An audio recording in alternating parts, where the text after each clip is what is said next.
Mango cake. এই কেকটা কিন্তু আমি চুলায় তৈরি করে নিব খুবই সহজে। তো তাই জন্য নিয়েছি 2টা ডিম, 1টি আম। 2টা ডিমের সাদা অংশ, 1 কাপ চিনি আমি বিট করে নিয়েছি। এবার দিয়ে দিচ্ছি 1 কাপ তেল, 2বারে বিট করে নিয়েছি। কিন্তু আমটা আমি পাল্প বের করে নিয়েছি। তো আমের পাল্প আছে কিন্তু হাফ কাপ থেকে একটু বেশি। তো আমি কিন্তু ভ্যানিলা এসেন্স দিয়েছি হাফ চামচের মতো। আর ডিমের 2টা কুসুম মিক্স করে নিচ্ছি কিন্তু।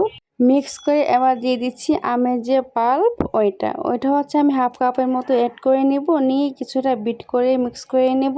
মিক্স করে নিয়েছি কিন্তু। এবার হচ্ছে 1 কাপ ময়দা আর হচ্ছে 1 চামচ বেকিং পাউডার মিক্স করে নিয়েছি আর 1 চিমটি লবণ অ্যাড করে দিয়েছি। তো ভালো করে কিন্তু ছেলে নিয়েছি আমি। এবার হচ্ছে আমি অল্প অল্প করে ময়দা দিয়ে ভালোভাবে মিক্স করে নিচ্ছি। এটা কিন্তু আলতো হাতে মিক্স করতে হবে, খুব জোরে নাড়াচাড়া দেওয়া যাবে না। তো আমি হচ্ছে আস্তে আস্তে করে 2-3 বার মিক্স করে নিয়েছি কিন্তু। আর এই যে এরকম ঘনত্ব থাকবে। এবার হচ্ছে আমি একটা সসপ্যানে কিন্তু তেল মাখিয়ে তারপর পেপারে যে বিছিয়ে দিলাম।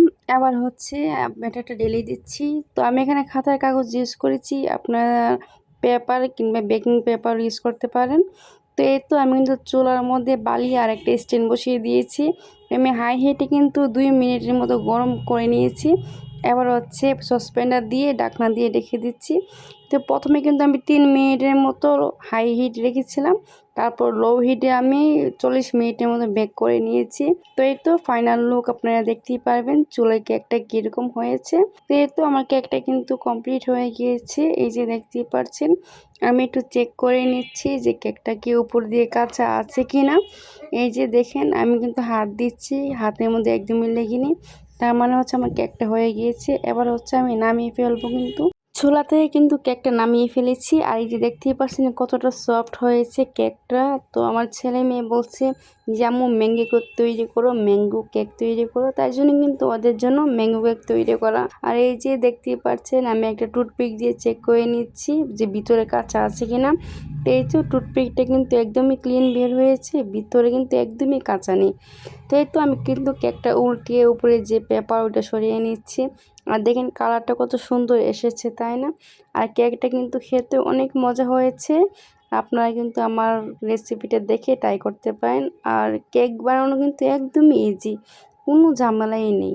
তো এই তো আমি এবার হচ্ছে পিস পিস করে কেটে নিচ্ছি দোকানের মতো। দোকানে যেরকম পিস পিস করে কেটে বিক্রি করে ঠিক সেরকম পিস পিস করে নিব। তা আমি হচ্ছে কেক তৈরি করে পিস পিস করে কেটে কিন্তু বক্সে করে রেখে দিই।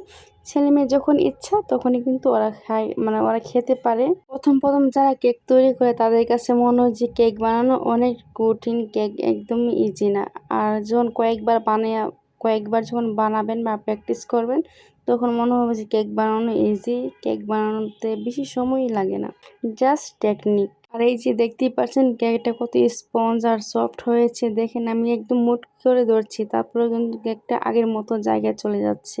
তো এই যে ম্যাঙ্গো কেক। আর এই কেক কিন্তু আপনারা যে কোনো ফ্লেভার কেক তৈরি করতে পারেন। তো আমি হচ্ছে ম্যাঙ্গো কেক তৈরি করেছি। তো আমার ভিডিওটা যদি ভালো লাগে আপনারা লাইক কমেন্ট শেয়ার করে দিন। আর আমার চ্যানেলটি কিন্তু অবশ্যই সাবস্ক্রাইব করে দিবেন। আজকে এই ভিডিও এ পর্যন্তই বন্ধুরা, আল্লাহ হাফেজ। এই তো সবগুলি কেক কিন্তু আমি এই যে এরকম পিস পিস করে কেটে রেখেছি।